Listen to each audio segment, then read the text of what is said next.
Dikisahkan, di zaman Nabi Muhammad SAW ada seorang sahabat yang memiliki wajah yang bisa dibilang buruk rupa. Bahkan sahabat tersebut terlahir tidak mengetahui siapa kedua orang tuanya, apalagi nasabnya. Di zaman itu, seseorang yang tidak mempunyai nasab yang jelas, dalam pandangan kebanyakan masyarakat adalah suatu aib.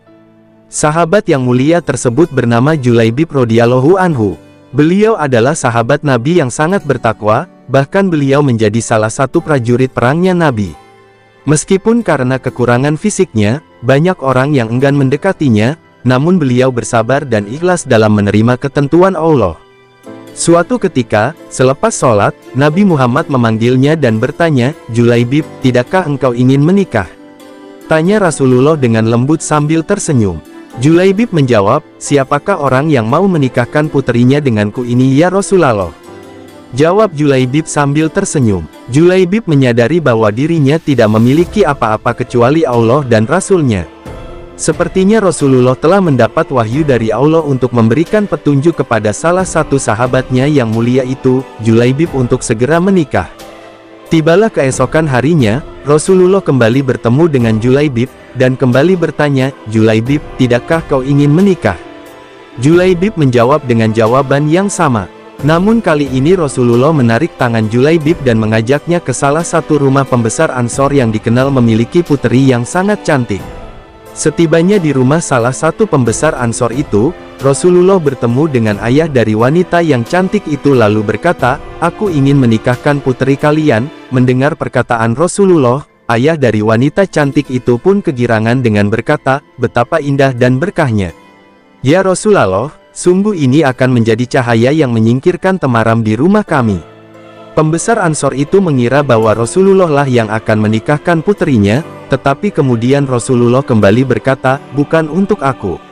Pembesar Ansor itu pun bingung dan bertanya, "Lalu untuk siapa ya Rasulullah?"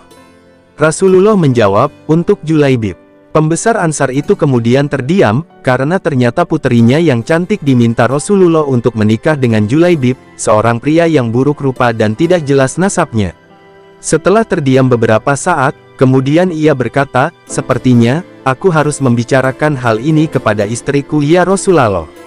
Setelah ia membicarakan rencana Rasulullah untuk Julaibib dan puterinya tersebut, istrinya itu pun kaget dan berkata, "Bagaimana bisa, Julaibib berwajah jelek, tidak bernasab, tidak berkabilah, tidak berpangkat, dan tidak berharta. Demi Allah tidak akan pernah putri kita menikah dengan Julaibib." Ternyata, perdebatan itu didengar oleh puterinya sendiri, kemudian wanita cantik itu ikut menemui kedua orang tuanya dan bertanya, "Apakah Rasulullah yang meminta aku menikah dengan Julaibib?" "Ya, aku bersedia jika memang Rasulullah yang memintanya. Demi Allah, hal itu tidak akan membawaku pada kerugian dan kehancuran. Dan tidaklah pantas kita menolak apa yang diminta oleh Rasulullah." Wanita cantik itu kemudian membaca ayat, "Dan tidaklah patut bagi lelaki beriman dan perempuan beriman, apabila Allah dan Rasul-Nya telah menetapkan suatu ketetapan, akan ada bagi mereka pilihan lain tentang urusan mereka. Dan barang siapa mendurhakai Allah dan Rasul-Nya maka sungguhlah dia telah sesat yang nyata." Quran Surah Al-Ahzab ayat 36. Mendengar jawaban dari perempuan cantik nan soleha itu, Nabi Muhammad pun tertunduk lalu mendoakan wanita cantik itu. "Ya Allah, limpahkanlah kebaikan atasnya, dalam kelimpahan yang penuh berkah. Jangan kau jadikan hidupnya payah dan bermasalah."